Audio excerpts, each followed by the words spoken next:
House of Cards podcast, the show where we break down the art of creative real estate investing. Join us as we dive into the world of real estate with insider tips and tricks for making your investments go further. From buying with no money down to flipping properties for profit, we've got you covered. Plus, stay tuned for expert guest speakers who will share their knowledge and experience in this ever-changing market. So grab a seat and get ready to learn the secrets to success in real estate investing.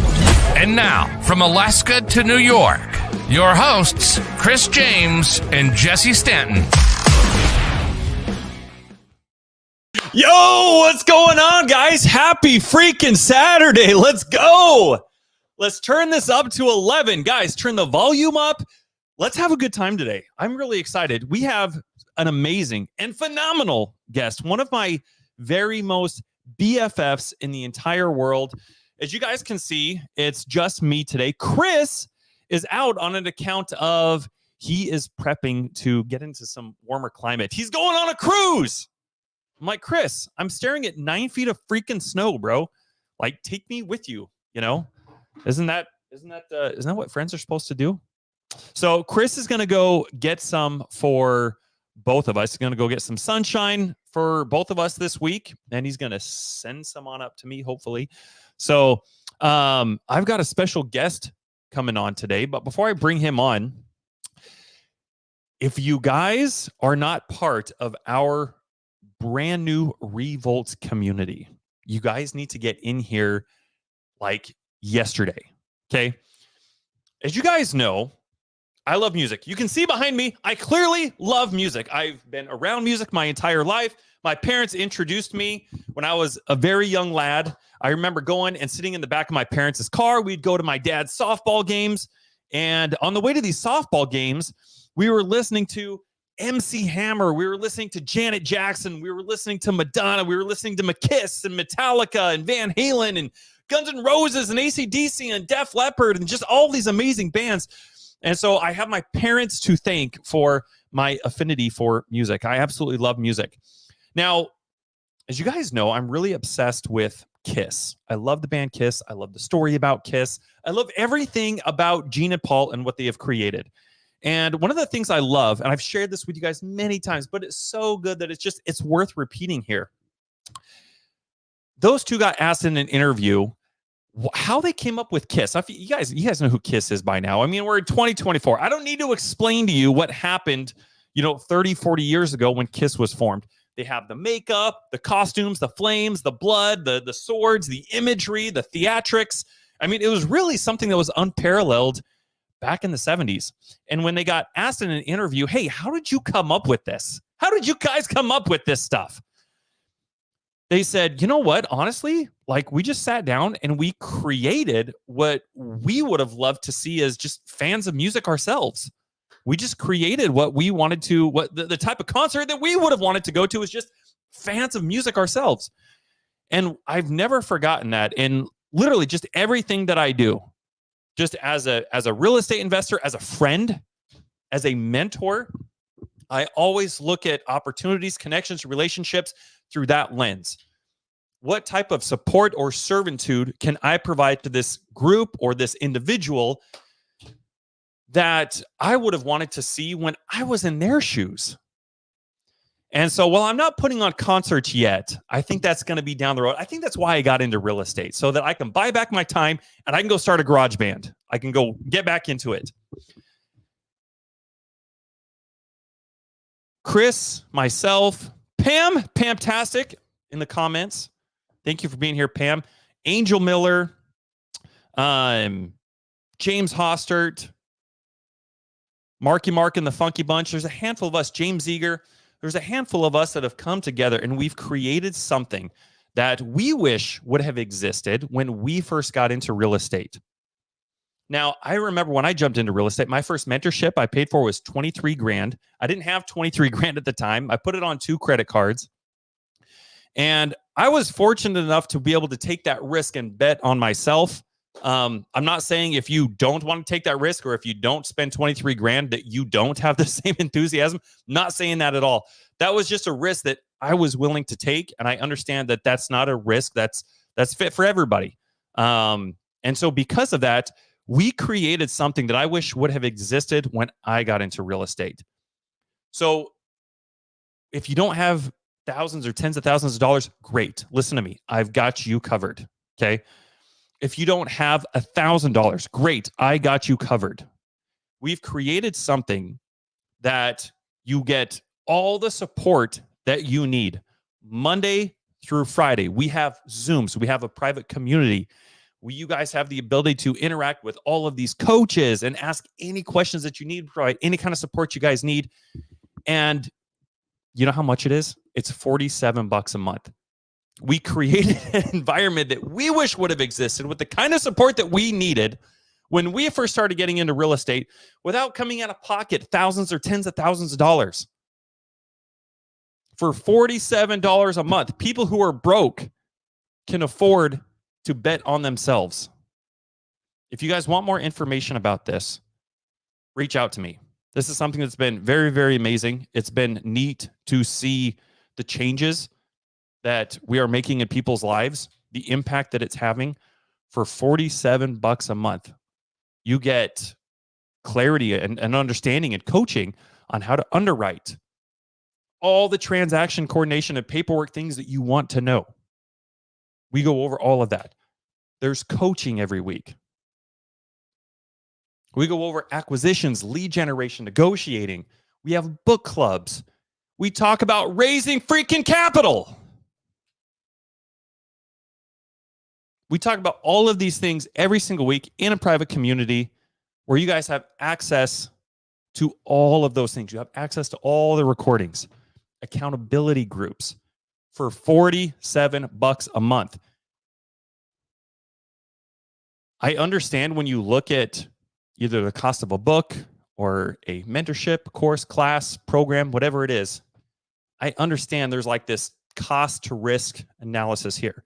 I'm telling you right now, myself and a handful of other amazing individuals have created something to where you can't afford to not be in here. If you guys want more information, you guys can visit reivoltacademy.com. Pam, thank you for posting this in here. I appreciate that. You guys can visit here, reivoltacademy.com, to learn more, literally anything and everything that you guys need, whether you are wholesaling, whether you want to become a buy and hold investor, everything that you need to know is right here for $47 a month. So I wanted to throw that out there for anybody who's needing more support, anybody that's looking at where they are right now in their business, their income, and you know that you're meant for more, but you're really not sure what those next steps are or how to get there. This is it. You cannot afford to be here. So wanted to throw that out there for you guys. Anybody who's needing something, and the only reason we're even charging for it, guys, by the way, the only reason we're even charging for it is just to separate, because I've been doing this long enough.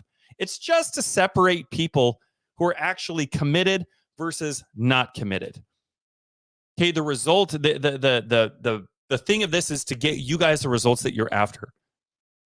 Okay, I don't need $47. This is for you guys. This is simply just to separate the people who are actually more committed than they are curious. So if you guys want more information, you can either hit me up, shoot me a PM, a DM, or any of the kind of M's, and or you can visit reivoltacademy.com. Now, guys, we have an amazing guest. This was the first individual that he and I met 4 years ago, and we've just been inseparable ever since. I have learned so much from this individual. This man, this brother, this friend, this partner has elevated me, and he has poured into me, and I wouldn't be here without him. He's had such a huge impact on my life, both personally and professionally. I'm so very lucky and fortunate to be able to call him a friend. And he's helped so many people. He's doing so many amazing things. I woke up this morning, he shot me a PM, and I knew instantly. It was almost kind of like we were both on the same wavelength. We were just, when you guys are like at work and you're talking about a song or something like that, and then literally like 20 minutes later, you get in your car to go to lunch or go to Walmart or whatever, and then the song comes on.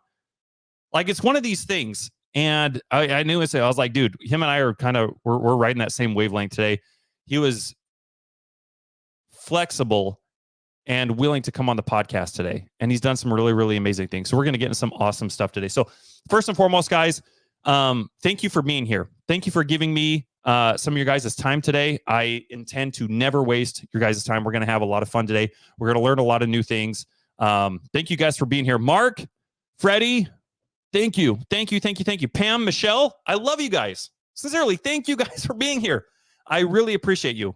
Thank you for giving me a little bit of your guys' time today. It honestly, Manuel, it means the world, brother. Thank you, guys. I love you. Guys, in the comments right now, if you guys could please help me welcome the man, the myth, the legend from Alaska to Memphis, Tennessee today, ladies and gentlemen, Greg Clark. That was the most amazing intro that I've heard. I was contemplating between being a real estate investor and like a WWE spokesman. And, I decided to go with real estate instead, but maybe in another life. You need to go to the WWE, man. They will pay you fat money. Fat money. What's up, Jesse? Not much, buddy. How you doing, man? You look fantastic. Man, I appreciate it. You do as well. I love the do.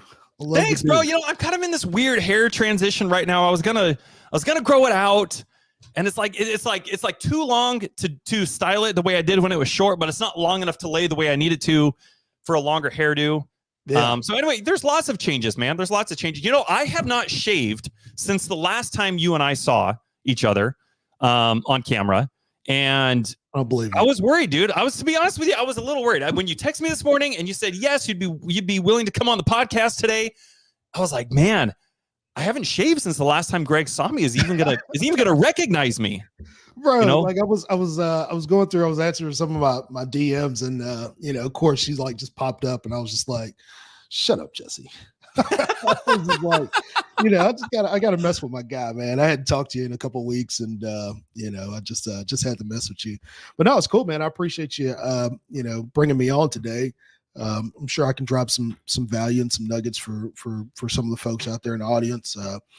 It's actually a pretty awesome day. The sun's shining, the weather's nice here in Memphis, and we're having my wife's birthday party tonight, and so we're getting ready for that. Yeah, we have backyard hibachi. There's this lady that goes around town, and she like does like this hibachi dinner, like she brings it to your house, and so like you invite a whole bunch of friends over. And they bring all the like hibachi grills and stuff, and they just have like this party, and they get a lot of video content and stuff like that in your backyard, which is interesting. So it's the first time we've ever experienced that. So it should be a lot of fun. Can I ask you something personal? Yeah, go for it. In front of everybody? Let's do it. Okay, I'm going to be honest with you. We're in an intimate setting, right? Like we can be open and honest, and like this stays between us gals. I need a verbal confirmation. Yes, agree. Everybody in the comments, like, can I be honest with you guys real quick? I'm about to be judged hardcore. I live in Alaska, Greg.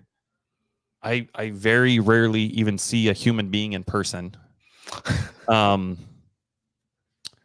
So, we have a Red Robin up here.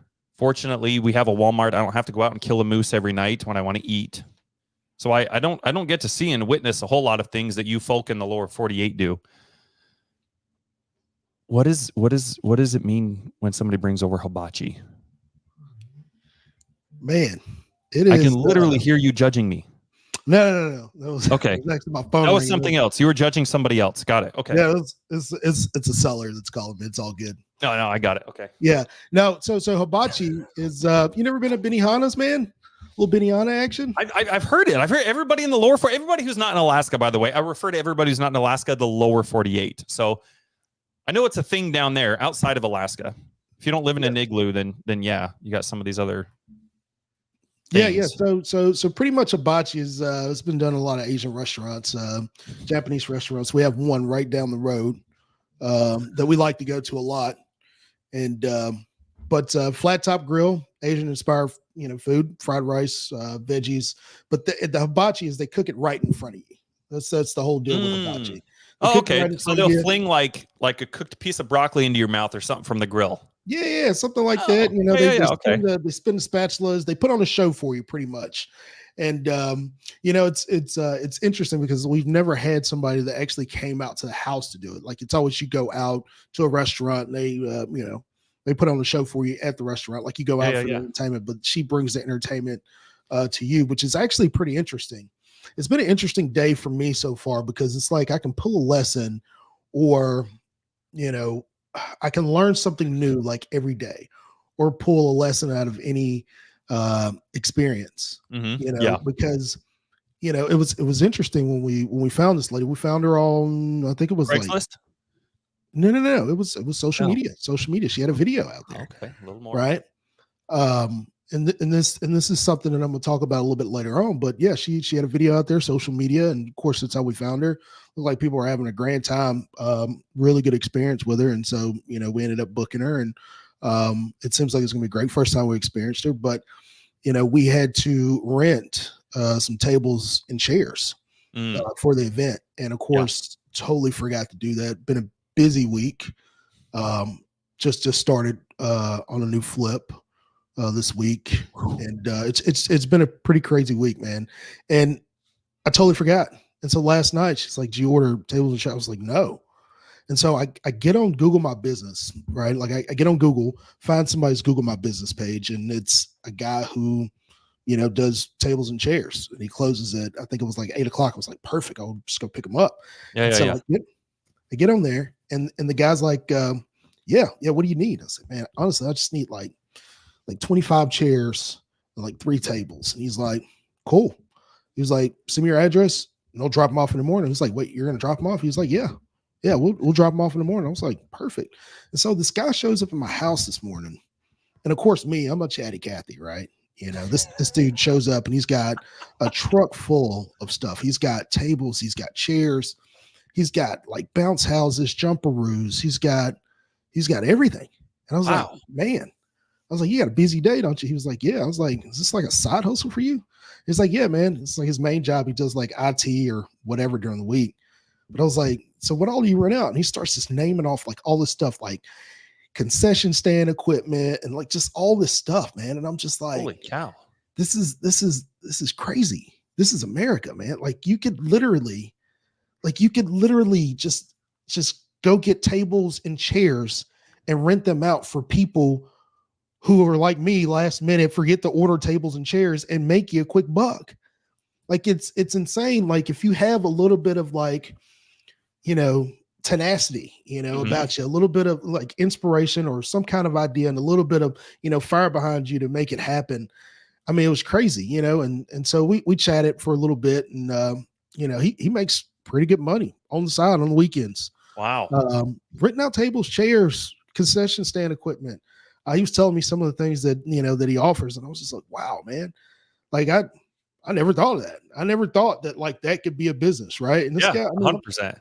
I mean, today he's probably making an extra $1,000 just driving around town during the morning, and he'll go back at night and pick up whatever, and extra $1,000 today. You know what's wild? When I think about like what you just said, dude, when I think about that, and then I think about like how I grew up. Now, you and I have talked about this before, but like I grew up in an environment that, you didn't talk about money. You didn't ask people how much money they were making or how to make more money or anything like that. It was just shut up. You go to work, you do the thing. And as we grow up, we maintain that same type of mentality. And so when we start incurring our own bills or have our own mortgage and our own car payments and our own insurance payments and utility bills and all the other things that come with adulting, we get in this point where we're like, oh my gosh, we've got to start pinching. We got to start saving. We got to start doing all these things. And one thing that I've realized, switching from this side of the road, how I grew up to the road I'm on right now, it's like, Jesse, dude, if I could go back and tell you something, like, dude, it's so much easier to figure out how to go and make an extra $1,000 a month than it is to sit here and try to save $1,000 a month. Yeah. And it's as easy as what you're just saying. Like you can go spend a few $100s on tables and chairs and in one weekend, go make an extra $1,000, man. Yeah. Looks like this guy does this on the weekends, and maybe he does during the week. I mean, I don't know. I don't know, what his schedule's like. I just thought it was crazy to me. I was like, I rented, couple tables. I think it was like $60. So I mean, it was definitely worth it to me. And he dropped them off. Yeah. And it's like, man, you can't beat that. I didn't even have to waste gas going to get the tables and chairs. I rented tables and chairs. Like my son's graduation was last year. We did a big hoorah at the house, and I had to go pick all this stuff up down in Mississippi, and we got like some big round, and I had to, throw them in the back of the truck, load them up, and I had to drive 45 minutes away to go pick them up. This dude brought them to my house, so I don't know, man. It was just, it was just humbling this morning to just see, like, and he's a young guy too, really young, that, the American dream, man, it's still alive. This guy works a full-time job, and on the side he's got his little hustle going on, man, and picking up some extra money. And I kind of, when I told you I'd come on a podcast today, I kind of wanted to speak on a couple of things, if I may. Dude, please. I would love it. I'd love any time that you and I talk, I walk away in such an elevated state. I walk away learning so much, dude. Likewise. Thank you. You are a very, very enlightening human being. From when we first connected inside of Sub 2 years ago, you've been very enlightening to me, opening up different parts of my brain that were not accessible. Sometimes you just have this like one track mind, and you have definitely been that guy to open up different parts of my brain. So, likewise. For sure. Dude, it's reciprocal, and it's just it's a testament to how vital it is to make sure that you are intentionally building relationships with the right people. Because you can go stand on Times Square and you can go talk to, however many people you can get through in a day, and you're going to learn a little bits and pieces and things like that. But how much more elevated are you in a position to be able to go out and do something that's closer to what you want to be doing after spending an entire day talking with people? Or how much money are you putting in your pocket? Or what other opportunities are you creating through just standing on Times Square and talking with people? Probably not a lot. Right. And it's the equivalent of when everybody that's watching this now, and everybody that'll be watching this in the future, think about the amount of people that you've networked with, that you've jumped on a Zoom or a phone call with in the first quarter of this year.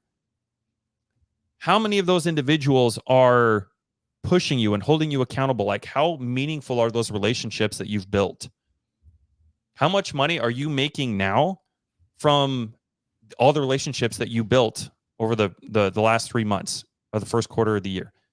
If your finances or your business is not in an elevated state by now, but you're constantly on Zooms or on phone calls, then it's very vital and important that you assess who you're connecting with. And Greg Clark, dude, from the very beginning, man, I wouldn't be where I'm at if it wasn't for you.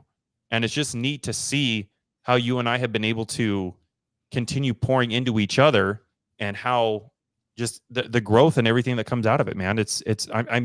I'm where I'm at because of you. So thank you. Oh man, it means love a lot. you, brother. That means a lot. I love you too, Jesse.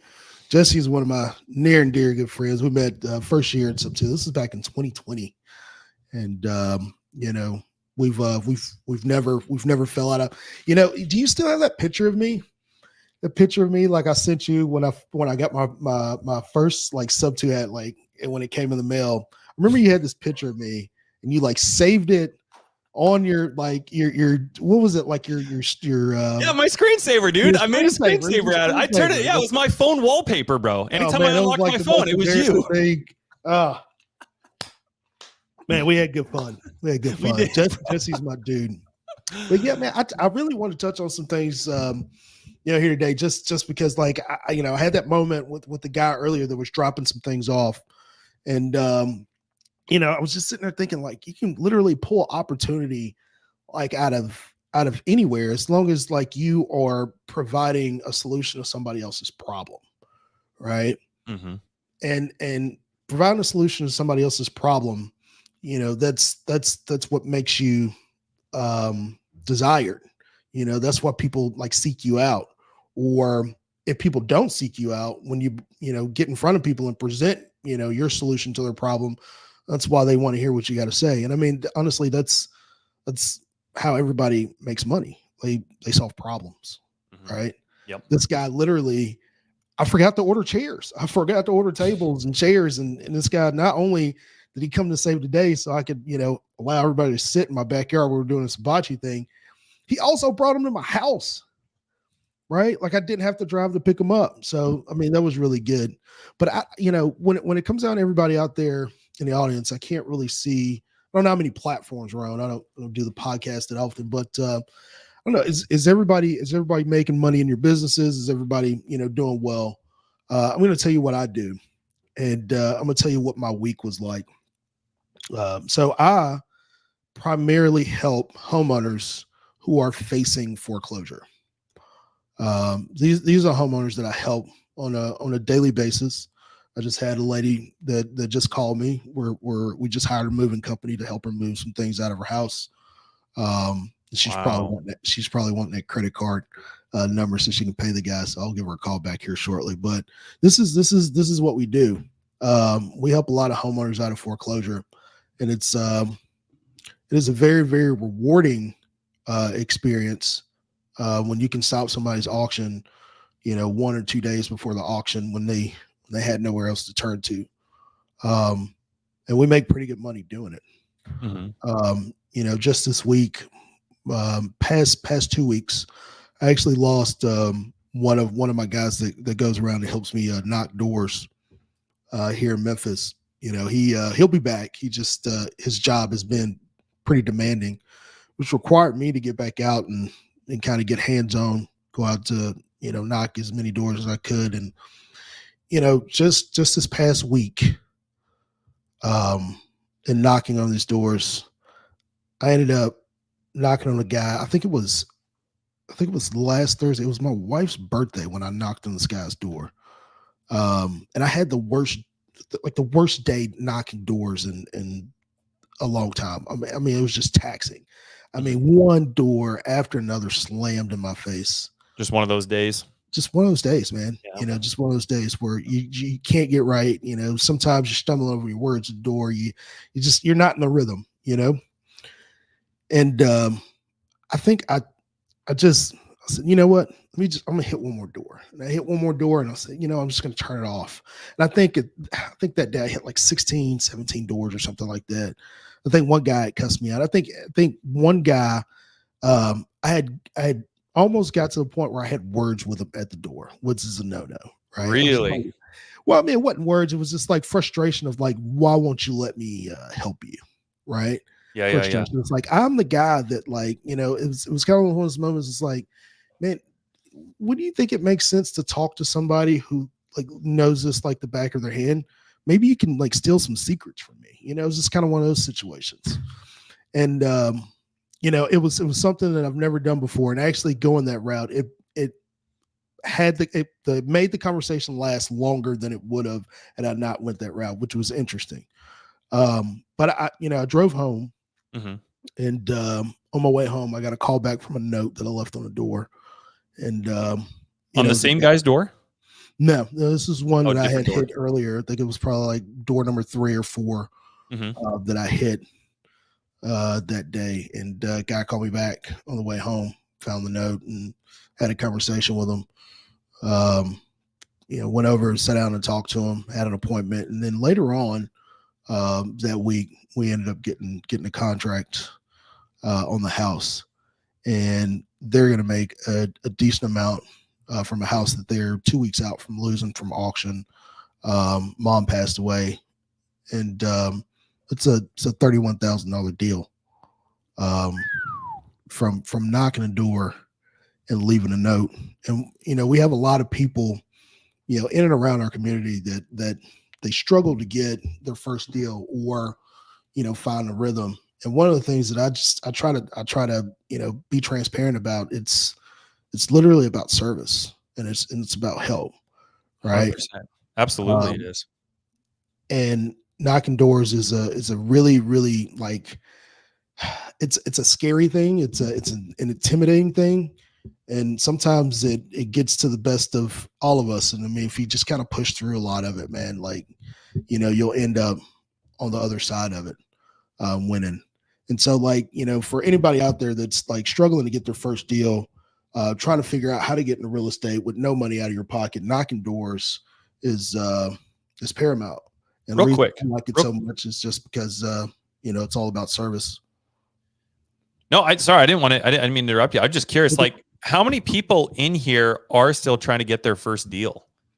Because Greg will give you a step-by-step on what to do. And like he said, KPI wise, there's a million different ways to generate leads, get a hold of sellers, all that kind of stuff. But KPI wise, you're the best way to go get your deal, your first deal, is from knocking doors.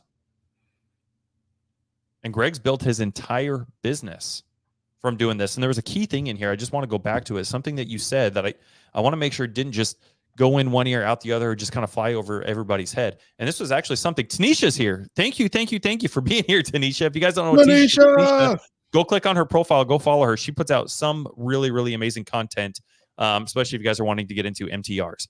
But one of the things that Tanisha and I had a conversation about, specifically over the course of the last 2 and 3 weeks, was servitude. And that was a key thing that you just said. I just wanted to hammer down on it real quick. And when you're talking about servitude and serving these individuals, specifically, what are you talking about? What does that mean, Greg? How does that word and having intentionality behind that word of servitude differ from somebody else who's also trying to wholesale pre-foreclosures? I think it's a different like mindset, and honestly, it kind of comes back to like me having a phone conversation. So I left a note on the guy's door, and of course, some people are just like really, really like get away, like they're angry, they're in denial, when it comes down to it. But I remember, like this guy when he called, it wasn't like let me try to figure out how to buy this guy's house. It was like, how can I help this guy deal with his situation, with his problem, right? And so, a lot of times when I jump on the phone, I just say, "Hey, yeah, my name's Greg. It was me that came by. I left a note on your door, and the whole reason I came by is like, I don't know if you know this or not, but your house had popped up on public record for auction."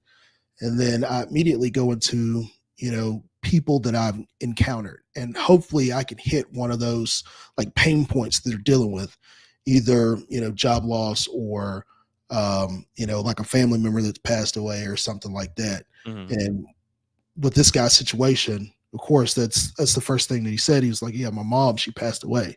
And I've been dealing with this for the past like 2 months, with the mortgage company." He doesn't know how to talk to the mortgage company. Right. And I was like, "Oh man, I can help you do that." Right. Like immediately. And it's not like, leading with like, I want to buy this guy's house. It's like, let me help this guy. And I think that's one of the differentiators, when it comes down to, me and a lot of other investors. I truly come from a level of help. Like I've talked to so many people that I've provided, resources for like utility payments. Here in town, some people, I've come across a lot of houses where people live, they don't have food. Food pantries here and around Memphis that, we offer resources for, just any and everything you can think of like trying to help somebody overcome whatever it is that they're trying to overcome.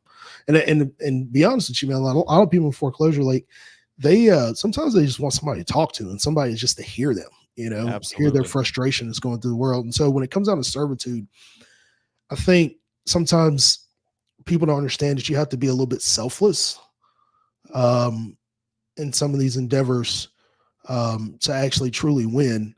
And a lot of people, they feel like that if I'm selfless, like I'm not going to make any money or anything for my family. And I think it's quite the opposite. Like when you are selfless, like sometimes it might take a little bit longer, but it comes back like tenfold. Mm-hmm. Like you build a name and a reputation for yourself, and people want to do business with you because you are the person who actually truly cares. Dude, I can't tell you, I had like so many testimonials, and I had a guy, this was last year. Mm-hmm. It's kind of crazy story. I knocked on this guy's door. Actually, I didn't knock on this. Dakota knocked on this guy's door. So Dakota's somebody on your team. Right. Yeah. Dakota. Knocked on this He's door.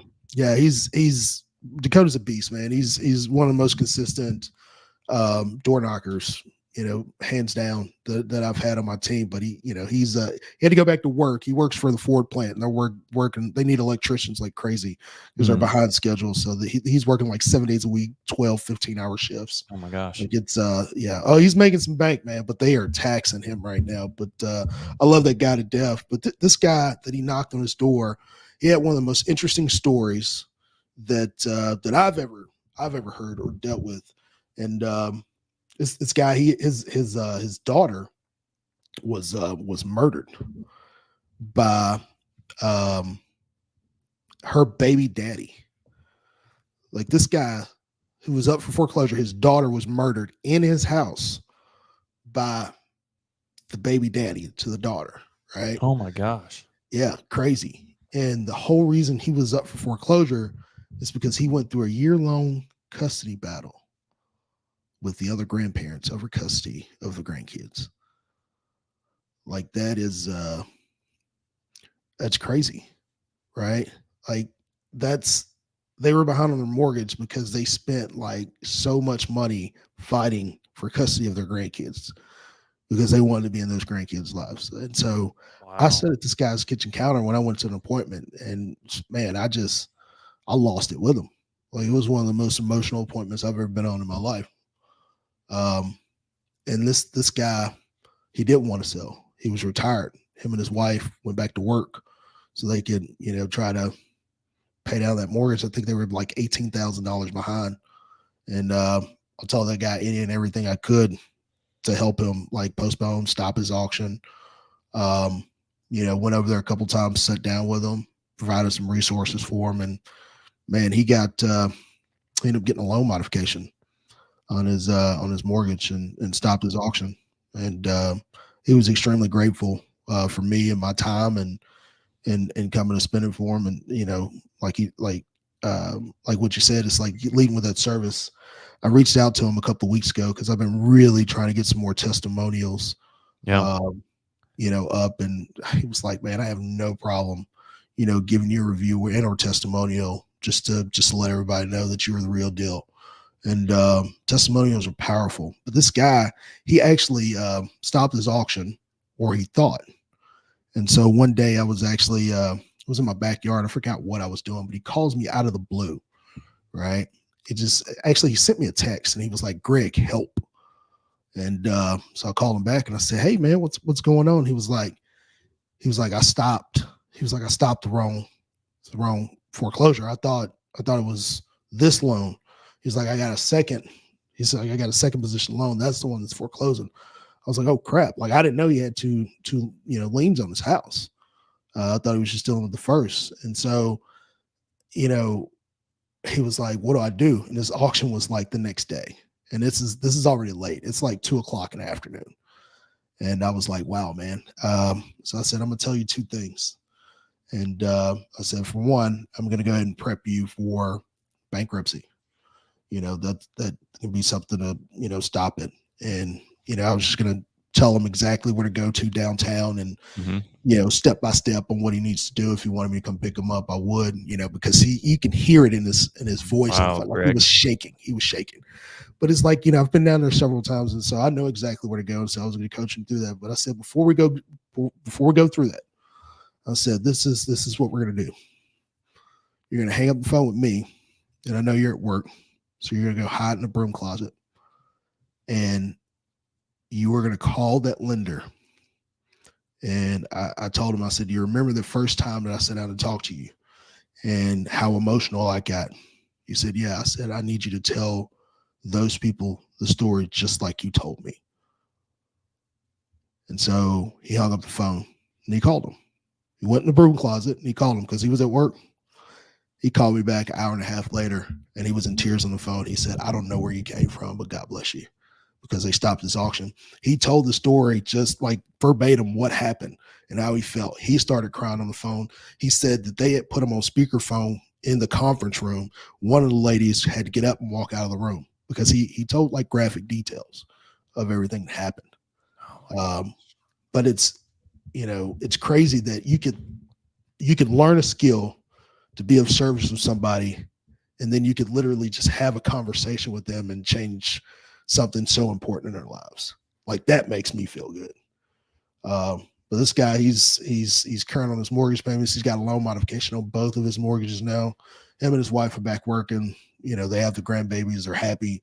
And this dude's like, whatever you need, man, whatever you need. So he's supposed to be doing a video testimonial with me in the next week or two. If we can line up some schedules and stuff. But that's what service is, man. I didn't make $1 from it. I didn't make $1. Wow. Man, what a story, man, dude. I feel like just as you were telling this, dude, I feel like I kind of went through my own range of emotions here for a second, man. I had goosebumps, everything.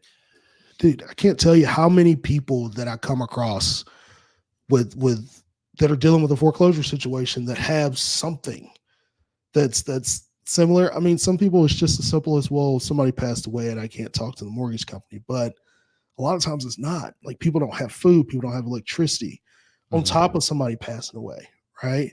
Or somebody's family member or loved one is going through like dementia, right? Mm-hmm. I had a house a couple of months ago where a lady had dementia, and her daughter thought that what her mom was calling her about was HOA fees because she was leaving the trash out on the street. And that wasn't the case. Like, she was getting foreclosure notices in the mail, and her daughter didn't know what she was talking about until I showed up. Right. Wow.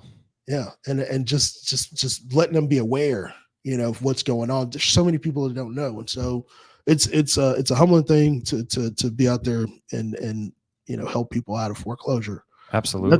That's what servitude is. That's what service is.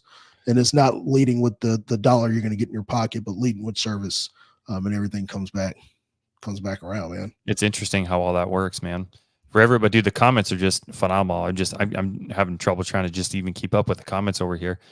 For everybody that's taking this in right now, bro, who want to lead with that type of value and servitude that you employ and execute.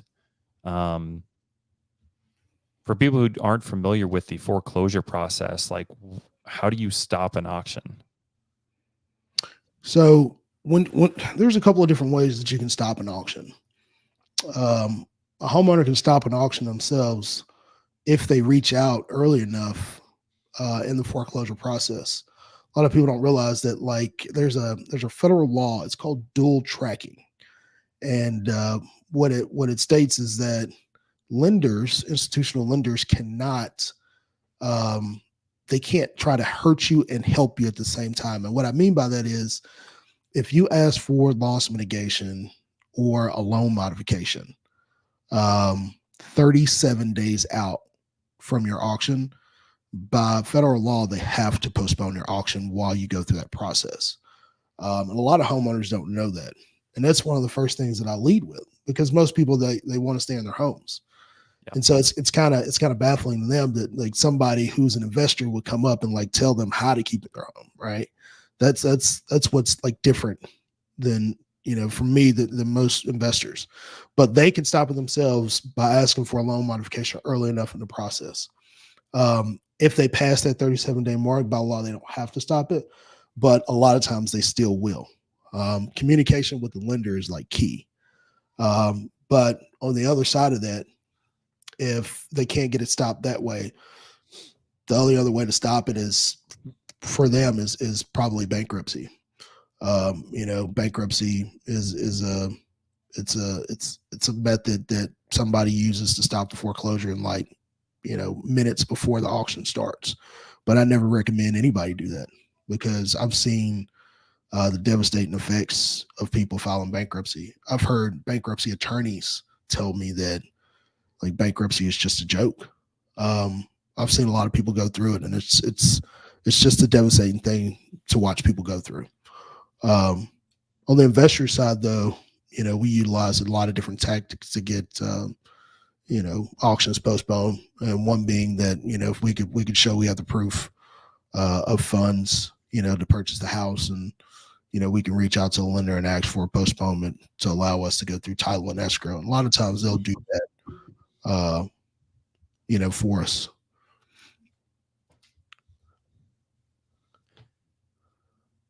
Tanisha said, I filed HUD and VA complaints against lenders before to stop auctions. Yeah.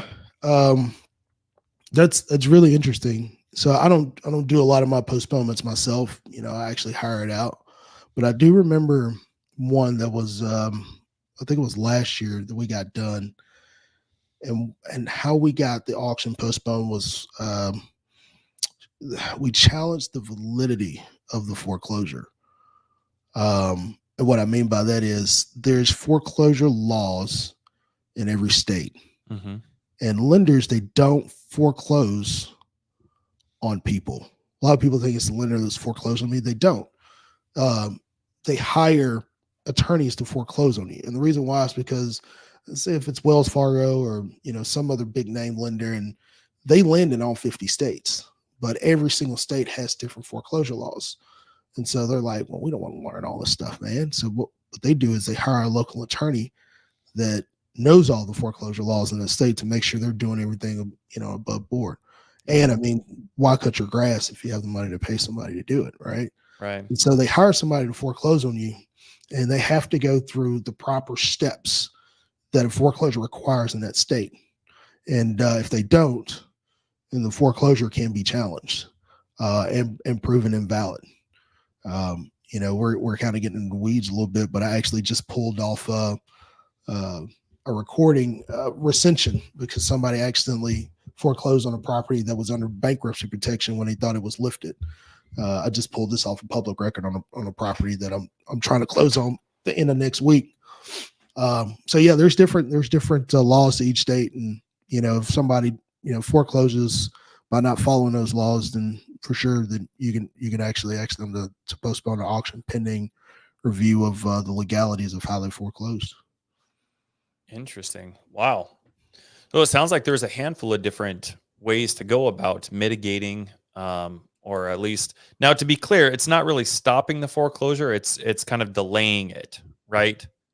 Yeah. I mean, so there's several different we're going to buy it. Delay it. Stopping the foreclosure, there's really only one way to stop a foreclosure. There's only really one way, and that's to pay up what's owed. That's it. And a lot of people say, well, you can stop it this way and you can stop it this way. I mean, I really don't want to get all into like the technical weeds. Like, there's only one way to stop a foreclosure, and that's to pay up what's owed. And either that money's coming from you restructuring the payments, it's either coming from an investor coming in and paying up what you owe to purchase the house. And that's pretty much it. Those are the only options to stop a foreclosure. That's it. So Joe's asking, why would you delay it? Why would you delay a foreclosure?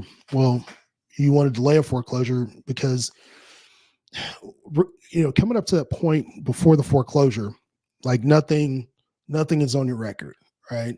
A lot of people don't realize that like foreclosure is like the black mark of death on your credit, right? We live in a credit-based society. So I've seen people, in foreclosure situations that they can't get a house, they can't get a car, they can't get an apartment, they can't get anything, right? And so the whole reason you want to stop a foreclosure or delay it right before is to figure out a way not to get the foreclosure. Because if you get a foreclosure, that means somebody else owns your house. You don't own it anymore. Like some people even, I've heard this in the past couple of weeks. It's like, well, you can just come back and redeem your property.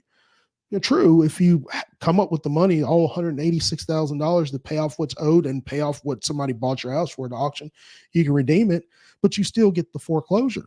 You still got foreclosed on, right? Like it still affects your credit. And so like, the whole thing you're trying to do is avoid the foreclosure hitting your credit, because that's a hard 7 years. That's a hard 7 years. And so most people, go ahead. So delaying it allows you a little bit of breathing room, right, to kind of figure out what you're going to do and how you're going to lead with service and help that homeowner. Like if you, by the time you reach out to them, or maybe by the time you knock on their door and have that conversation with them, they might be 10 days out of getting foreclosed on. Yeah. And it's Yeah. like, well, if I'm going to help you out or at least go over what some of the options, whether that is a loan modification or borrowing money from somebody else, or it's you buying it, you need to have some time to figure out what this process is. So delaying it helps kind of give you a few more options. Yeah. Yeah. That's the whole reason why you delay it. And I mean, you know, for me and an investor standpoint, delaying an auction, you know, is obviously going to give us time to purchase the house, you know, Right. make sure we have funds in place and we go through closing, because, you know, a lot of times when like you see a home that's in foreclosure, and you go, oh man, they're just behind on their payments. And that's not 99% of the time, that's not the case. There's always some underlining like issue and or problem, maybe multiple, that might be there's a reason why they're falling behind on their mortgage payments, right? There's always something else going on. And a lot of times you have to, you know, help the homeowner, you know, deal with those things.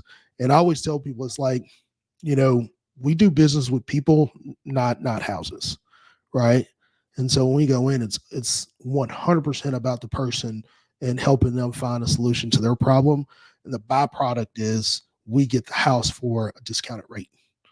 And that's the best way I can explain it. But it's 100% about the homeowner and going in and just finding out like how many people are suffering because of, you know, ignorance to the fact of things that evolve real estate. A lot of people don't do a lot of estate planning. You know, a lot of people are still reeling from COVID.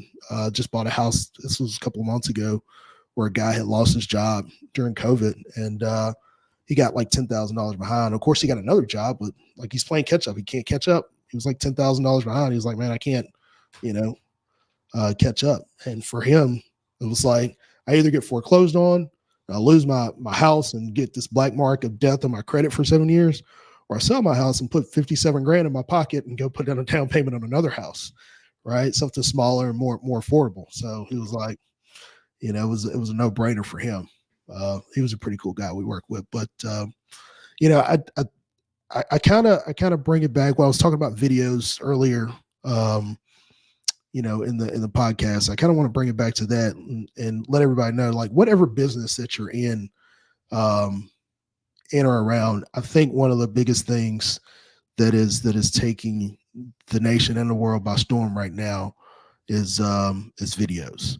And one of the things that I'm doing a lot of right now is I'm trying to get a lot of video testimonials. If I help somebody, not necessarily, you know, if I do business with them, sure, I want them to know that, you know, I offer really good service. But even if I don't buy somebody's house, I'm still trying to make an effort.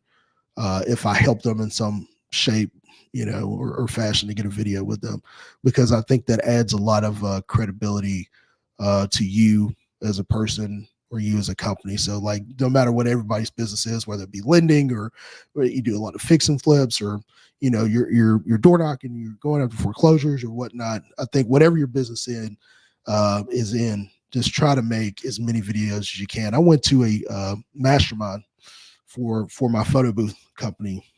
Mm-hmm. This was last year. I went to it, and I listened to this guy giving a seminar, and he puts this shape up. There's a triangle on the screen, and he said, you know, like, what does this mean?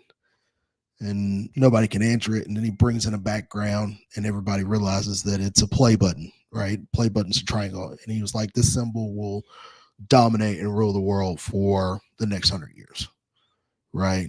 From everything to, you know, and I'm just relating this to like our photo booth business. Like, one of the things you do when you get a lead in, you send them like an email, right? And it's just this long, like, word vomit on a page. Or what we do is now we just send them a video. We send them a video showing them what our service is, right? And so, like, whatever your business is, if you just send out videos of testimonials of people that you've helped, you immediately, you know, trigger that thing that makes us human, because we make, you know, our decisions based on emotions, not necessarily logic the majority of the time. And so just a little tidbit of information to everybody out there, whatever your business is, and try to get as many video testimonials as you possibly can from people that you help. Dude, thank you for sharing that, bro. Thank you for sharing that. Tanisha says those testimonials also let people know they're not alone and you're there to help.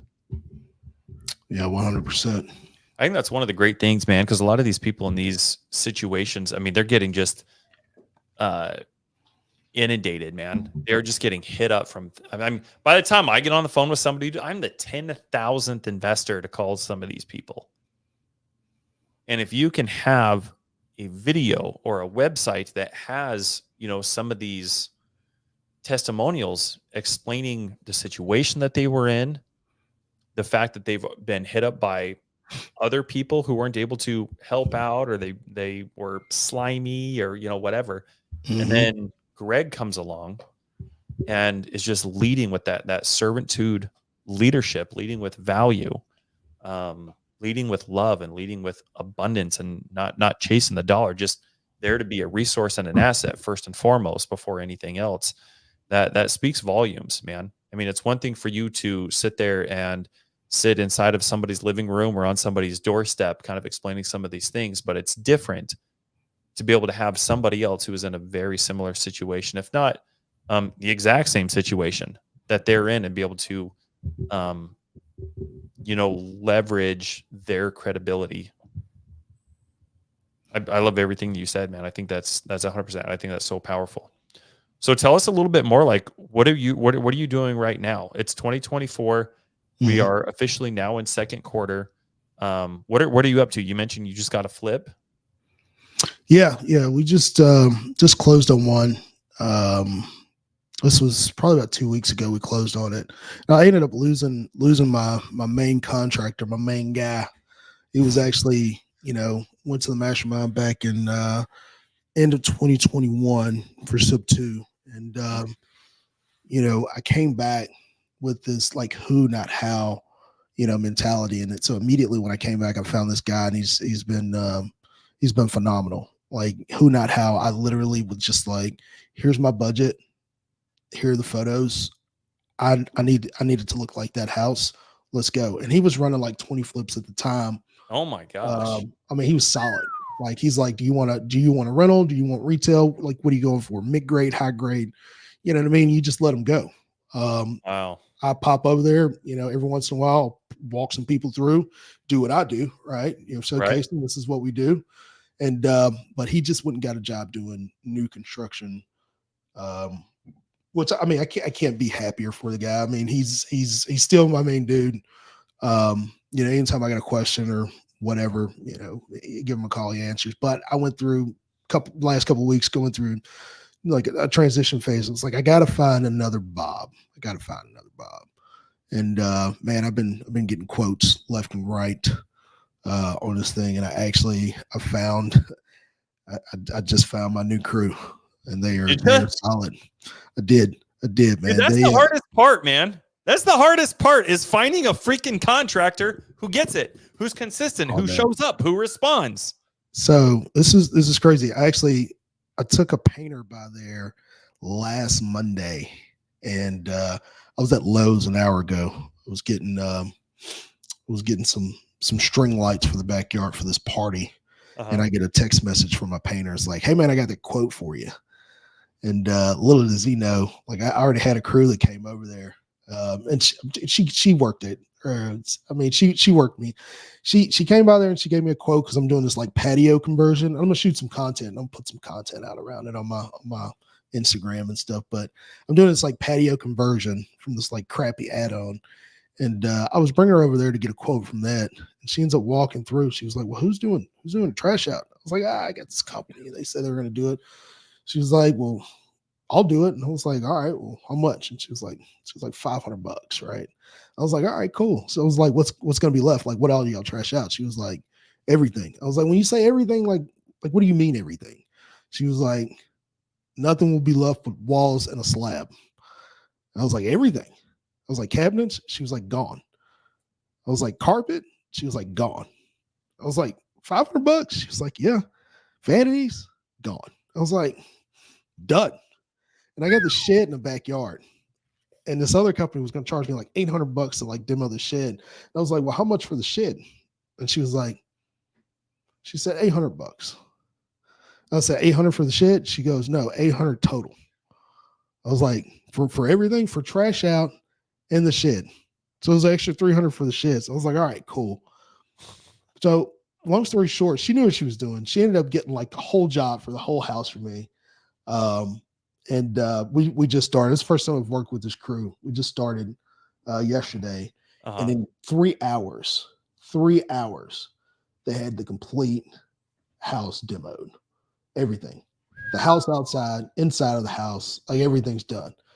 And then come to find out, they work for another big buyer here in town, which I did not know. Of course, I do research and I start digging. Another buyer that buys a lot. They buy a lot at the auctions. They work for them, and then a restoration company here in town who's pretty big. It's been around for years. So I was like, oh, okay, all right. So I got a line on them, and they actually just lost another one of their big accounts. So, but this is actually really good. I think I found my next solid crew for a while. But yeah, we're doing fix and flips. I've lined up and secured a decent amount of money, and so I'm getting people to send me deals. I mean, obviously flips are they're challenging. A lot of people, they don't do their numbers right with flips. I've never lost money on a flip. And a lot of people say that I'm too conservative.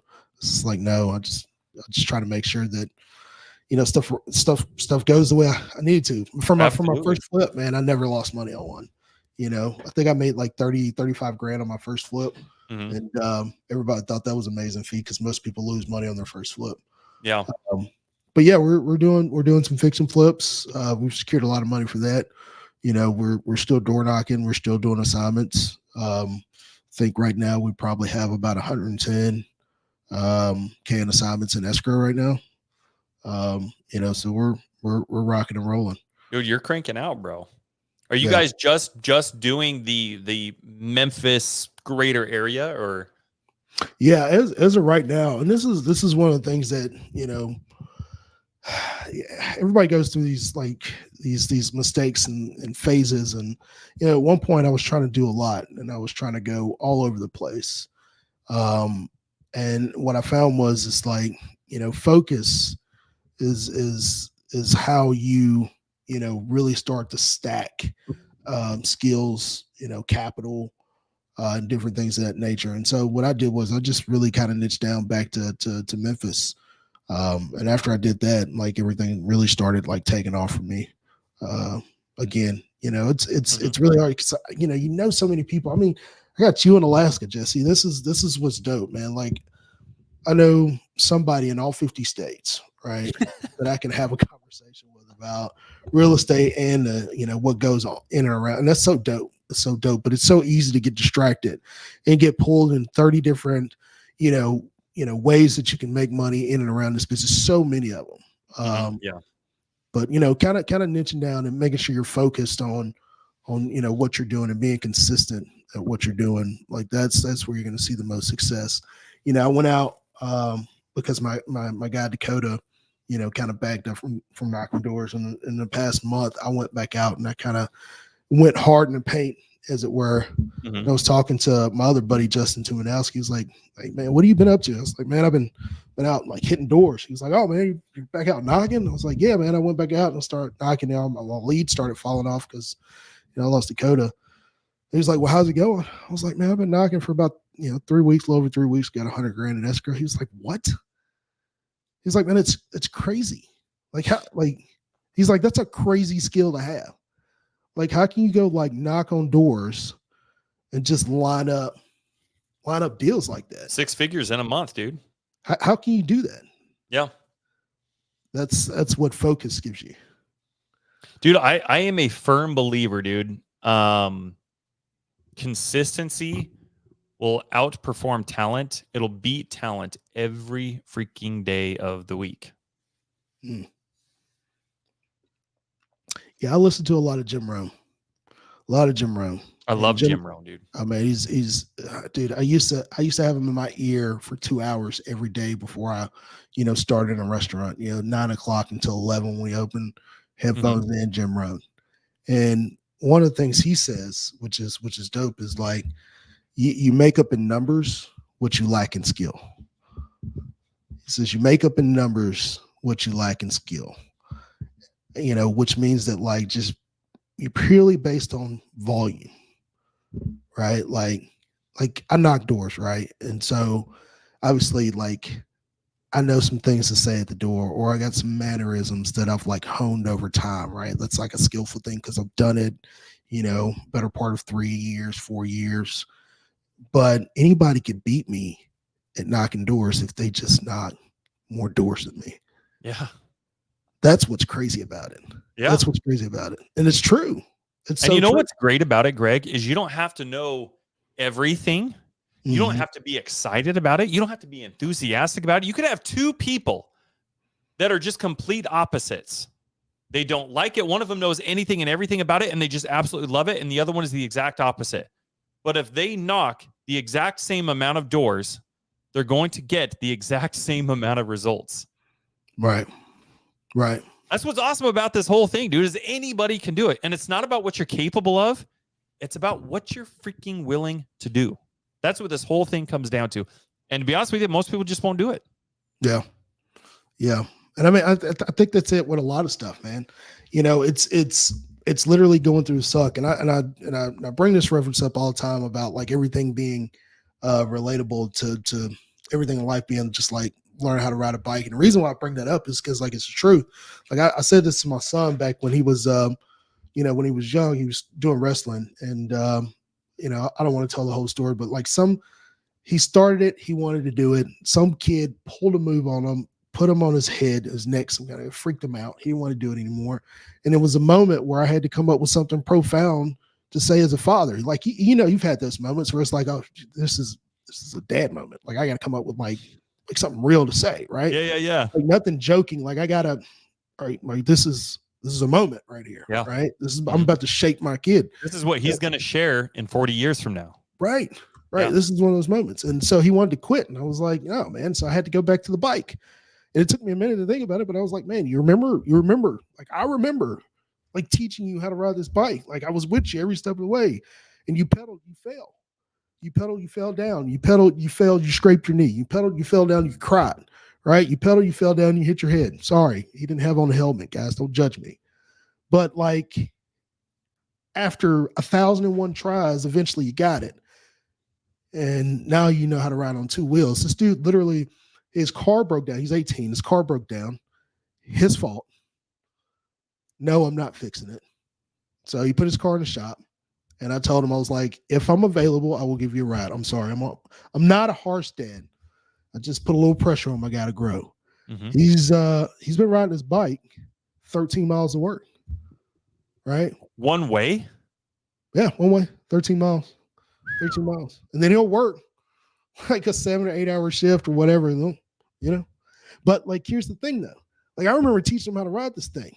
Right. And he couldn't get right. Like it was 1,001 times he couldn't, then he got it. He finally got it. Now he knows how to ride on two wheels for life. But what was the price? What was the price that he had to pay to ride on two wheels for life? It was blood, sweat, and tears. And that's the same thing with everything. Everything requires payment. Everything requires payment. And so like for me going out and knocking doors and being able to knock a smaller amount of doors than some people and get a deal, it's because like I've put in the time. I've done the blood, sweat, and tears, and like everything is like that. It no matter what you do. If you want to be good at talking to sellers on the phone, right? If you want to be really good at generating leads, like you're going to have some grueling hours ahead of you, and you have to put in the work. Yeah, you have to put in the work. Life requires payment. I've brought people onto my team before, you know, and they're really amped up. They're really wanting to just move really, really quick. They, you know, and a lot of times, you know, it's commission based, and they're like, well, you know, and this happened after like a few weeks where it's like, well, I want to try this, or I think this would be a better way to go about it. And I think it's like, dude, you don't have the context. Do you realize that I had to go an entire year of working for free, 18, 19-hour days, weekends, all that kind of stuff, just to build the skill to where I could figure out how to get my first deal done in a year? Yeah.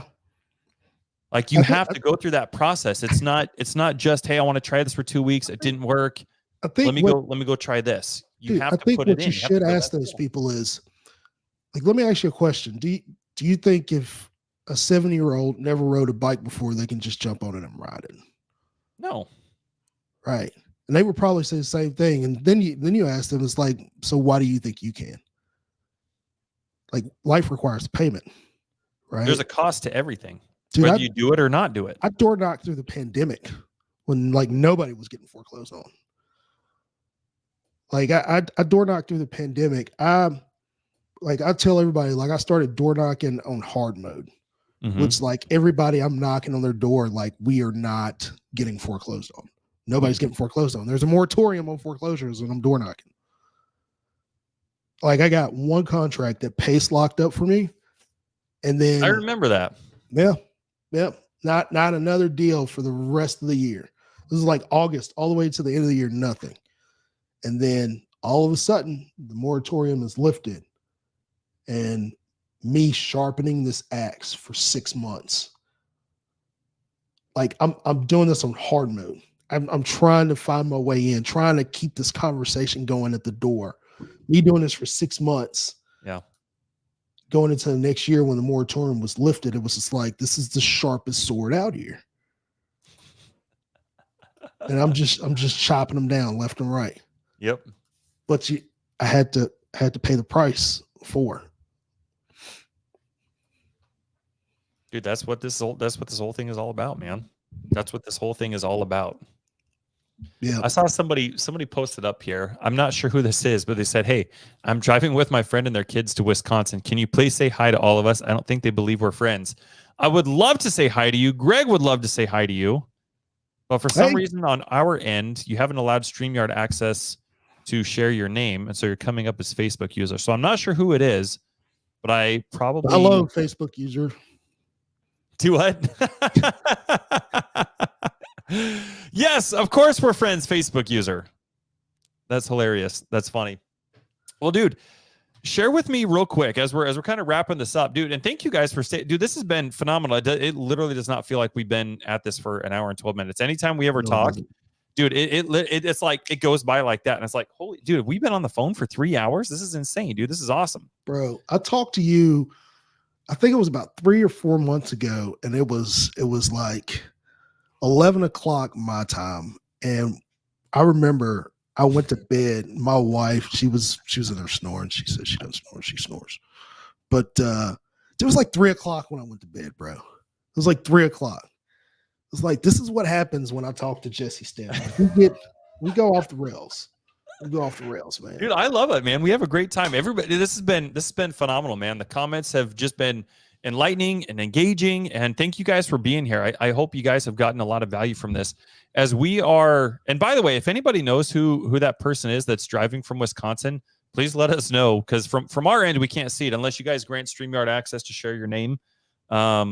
We can't see it. So if you're not watching this from YouTube or directly from my Facebook, if you guys are in like a Facebook group, then if you're watching it from the Facebook group and you comment, then we can't see. But if you're watching it from like my Facebook directly or YouTube, we can't see, or we can see your name if you're doing it directly. But no, this has been great. Allison Dawson, thank you so much for being here. Allison and I were on a Zoom together earlier this morning, and it was fantastic. And this has been a great conversation. Thank you, Greg. Thank you for being flexible. Thank you for coming on. What is one thing, if you can give everybody one thing, especially this year, I'm not even going to take about like just this year in the last three months, what is one thing that you think everybody should know? What's one thing that, I mean, there's tons of takeaways here. Tons of takeaways. What's one thing that you have learned this year that's like, man, I'm going to be more intentional with this conversation or this piece of information, or I'm going to implement this differently, or I've been able to take this information and go execute differently in my business, or maybe it's something you heard from Jim Rohn and you've been able to take action on it. Like, what's one thing this year in 2024 that you've learned that you think everybody should know? Well, I think I already touched on it a little bit, but I'll kind of go back to it. Well, the one thing that I'm really strongly leaning on, pushing on, and implementing in all facets of everything is videos. I think like when it comes down to AI, just coming in and kind of dominating what's going on, like already we're in this world where like there's a lot to be desired with like human to human interaction, and a lot of people don't trust what they hear on the phone and stuff like that, and so it's easier to like make that connection. Like I had a situation with a deal that I knocked a couple of weeks ago that we have under contract now, and it was an heirship situation, probate situation, where there was multiple heirs on the property, and I had one heir who was holding out. Long story short, she was not answering any of my texts. She was ghosting me, tried, a couple of text messages to get over the ghost and all that, nothing. And when I finally heard back from her and finally got a response, she referenced an attorney, which right then and there, I noticed, or I knew it was a credibility issue. It's like a credibility. There's something that needs, like, she doesn't like people. A confused mind always says no, right? Yep. And if she's talking about attorney, like she's like, she doesn't understand something, or there's a credibility issue. And so what did I do? Got on my computer and I made a Loom video, right? I've not met this lady in person. It's like, hey, let you know who I am. My name is Greg Clark. We hadn't met. I usually try to meet all my clients in person, but I'm going to run through this, let you know who I am and what I do. And I went through a couple of things on my computer, screen shared, showed a little bit of credibility of myself, of like some things that I've done, some auction postponements that I've done.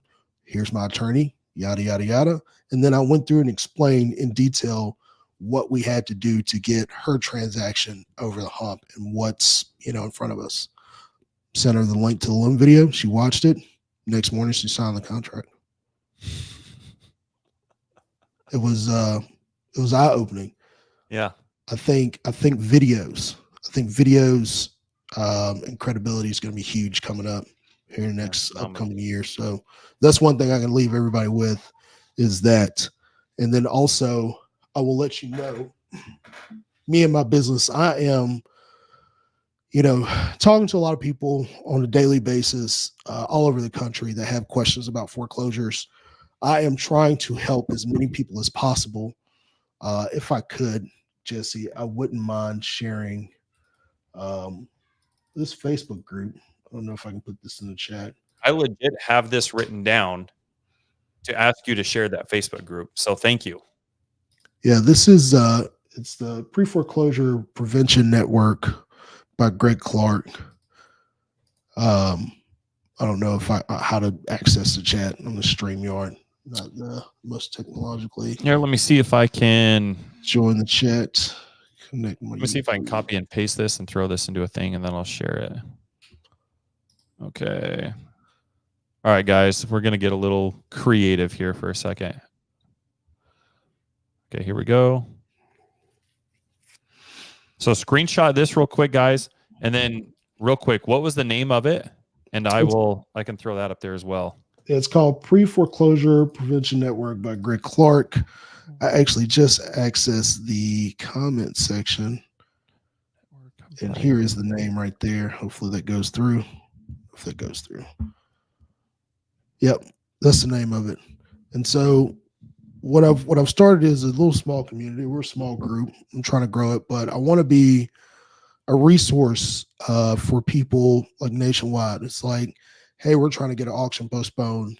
Hey, I just came across a family that, is dealing with this particular situation. Does anybody have an idea or a resource to help this person that's going through that particular situation? I just want a community in a group where we can bounce ideas off of each other, or people can go in and get the resources that they need to help homeowners if they can. Mm-hmm. And so, and if I could literally tell as many people in the country what I know to help people stop more auctions, then I need to use my platform and my voice to do that. And I think it's an amazing thing. I see Naomi in there. She made a comment earlier She said after a 30-minute conversation with me, she was able to stop somebody's foreclosure in less than 24 hours. Like, that is the most humbling thing that anybody could tell me. And that's like food for my soul right there. And I've had a lot of people tell me that. And this is who I used to be. I used to be somebody, who, was kind of reserved. Like, I'm not really good at like public speaking. If anybody knows me, like, heard me say this, like, the reason I do it is so I can get better at it and kind of overcome that fear of it. But like, I used to keep a lot of stuff to myself, and I employ people not to do that. Once you learn something, you should turn around and share it with somebody else, because like, just by you telling somebody else, you provide so much more people with value to go out and help more people. Like, that's it. That's the trick of it. I think about, Pace Morby and what that guy's like done for me and so many other people, just with words, just with words, sharing the words, sharing the experience, sharing the story, right? You tell somebody the story and it helps them avoid like 1,001 pitfalls, or gives them the skills and the knowledge to turn around and go help somebody else. Like, you are here for somebody else. That's it. Like, most people think they're here for themselves, and they're not. Like, we are not here for themselves. Like, we are here for somebody else through a story or a lesson or like service or something like that. And so like, that's really what I'm big on. So if anybody wants to join that group and help me stop as many foreclosures as I possibly can in the next upcoming years, it'll be great. Dude, I love that, brother. I love that. Well, guys, if you guys haven't yet, make sure you guys go to Facebook and go search Foreclosure Prevention Network by Greg Clark. Get in there. Are you teaching like people how to door knock and stuff in there? Is this a place for investors and homeowners alike? Yeah. Who's it geared towards? Yeah. So there's mainly investors in there, and I'll do a Zoom like every Tuesday at 2:30 Central, where I jump on. And usually I'm working, but I just kind of come on and hang out, and people come in and ask me questions. A lot of people ask me questions about foreclosures, or a situation they're dealing with a homeowner, and I try to help them or direct them the best way I can. And a lot of people come on and they get a lot of value from it. Sometimes I'll jump on there and I'll talk about fix and flips and different things like that, different properties I've picked up. But we try to add as much value as we possibly can in there. So Rex says already done. Dude, thank you, Rex. Thanks for Love being it, here, Rex. man. Thanks I for going and appreciate jumping in, dude. Rex is awesome. Amazing individual. Rex is also a buyer. So if you guys are wholesaling creative deals, hit Rex up. Amazing guy to know. Oh, Pansy is the one that was driving with her friends to Wisconsin. Pansy, of course. I love Pansy. Pansy and I are BFFs. We text. So guess you could say we're pretty close. Well, hey, right. Pansy, how are you?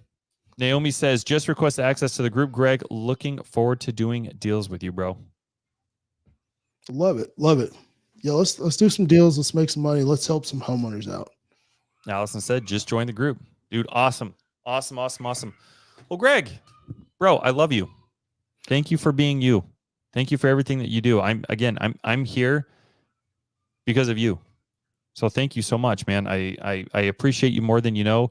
I've gotten so much from today. I mean, I've got my own little list of notes that I've took throughout, and I'm going to go back and watch it again so I can continue filling in things and catching things that I missed, because you always just provide so much value. Whether anytime we ever jump on a podcast, we jump on a phone call, we jump on a Zoom together, we got to get Lucinda, and the three of us need to do the podcast, man. The property saviors, baby. Property saviors, man.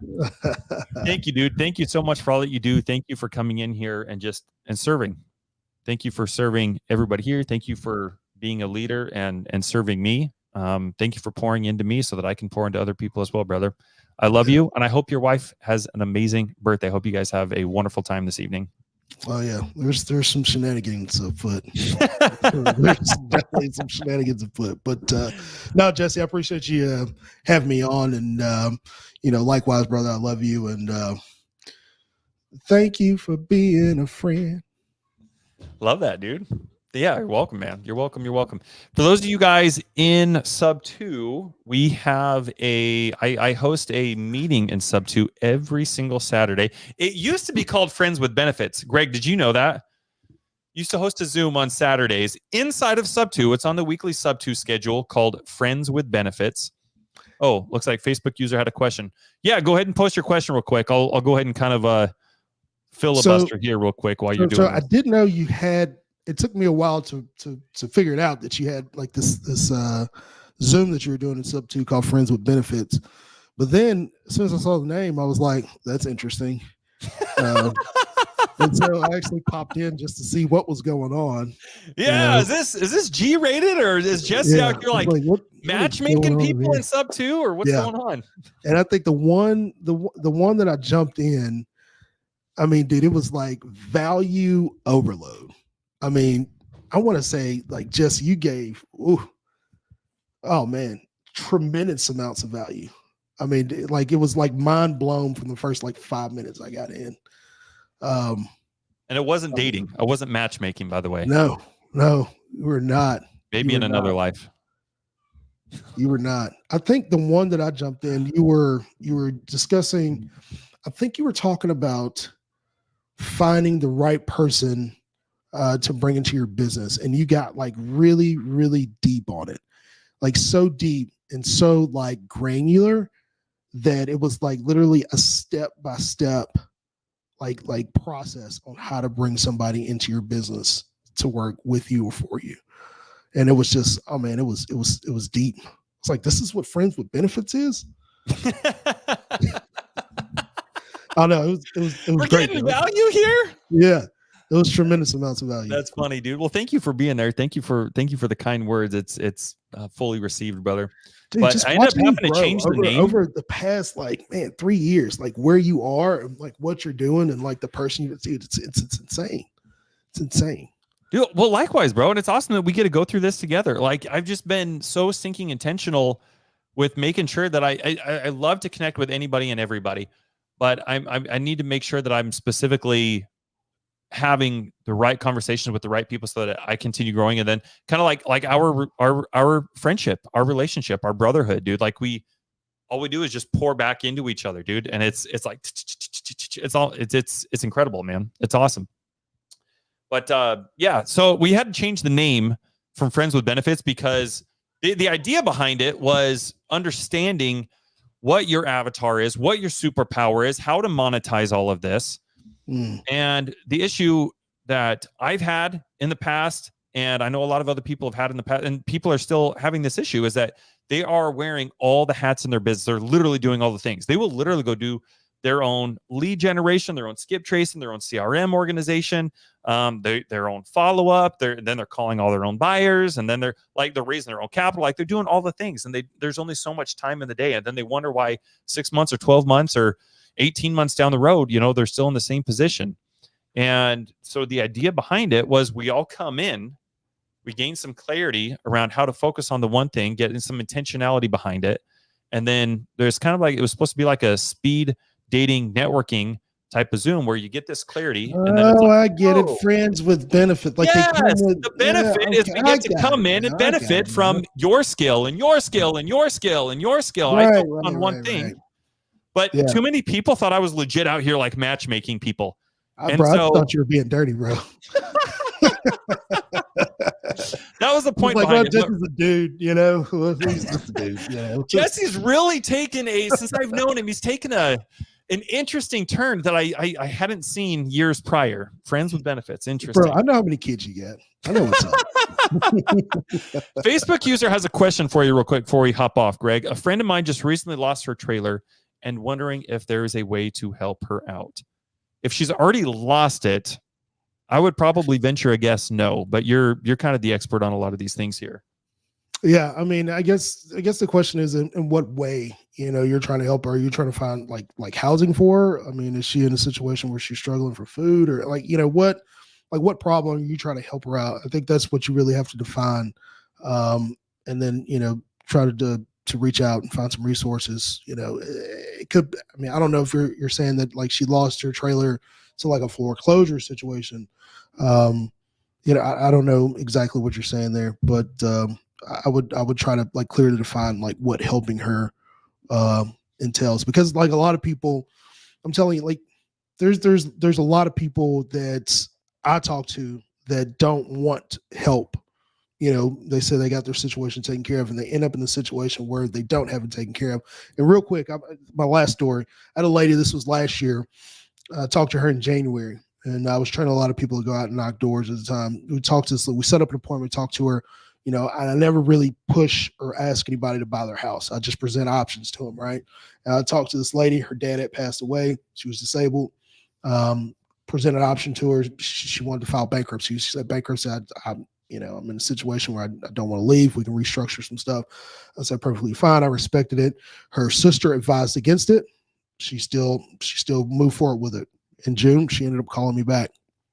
When she called me back, she said, Greg, I think I'm going to sell now. I missed my first bankruptcy payment. She's like, I'm back up for auction.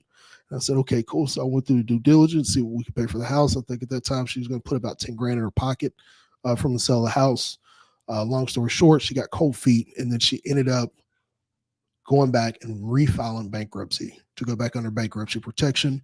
And so she decided not to sell. I didn't press the issue. I mean, it was her decision what she wanted to do. I just respected it. In October, the next call that I got from her was, Mr. Clark, I really need somebody to help me find a place to live. Right. And so like these like what she needed changed, right? What she specifically needed changed. And so depending on what her situation or what your friend's situation is going through, like you need to find out specifically what they need, in their situation. If they've already lost a trailer, it might not be trying to help them figure out how to keep the trailer, get the trailer back. It might be like, I need a place to live, or I need food, or something for my kids, or something to that effect. So just be a little bit more specific, but you can DM me if you have something specific that you're looking for, and maybe I can point you in the right direction to find the resources that you need. Amazing, bro. Wow. Dude, never ending leading with value with you, dude. Thank you. Thank you again, man. This was man, thank you for having me on. Yeah, bro. It's my pleasure. Yeah, let's I'm going to shoot you and Lucinda a text, and we need to find a time for three of us to hop on here and gaggle. We need all hop on a Zoom, actually, is what we need to do. No, for sure, bro. For sure. Awesome, brother. Well, I love you. Thank you guys for giving us some of your guys' time today. Really appreciate it. Make sure you guys head on over to Greg's Facebook group and get in there.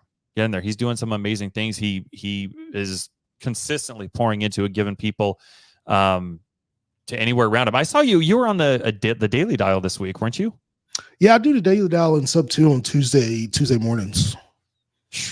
Yeah, we talk pre-foreclosure, door knocking, talk about how to get deals, do a little role play, go over different scenarios and things like that. Help people sharpen that axe. A lot of people in there trying to get their first deal, and just trying to be a helpful hand, and help. I love that, bro. Is there anything that you need right now? Anything that you're needing? Nothing but your love, Jesse. Okay. Well, you always got that tenfold, my friend. Guys, get in there. Foreclosure Prevention Network by Greg Clark. Thank you again, brother. I love you. Yep. I hope you have a wonderful day. Have a wonderful weekend. Have a blessed evening. Yeah, bro. We'll catch up soon. Yeah, buddy. Sounds good. Thank you, guys. Have a good one.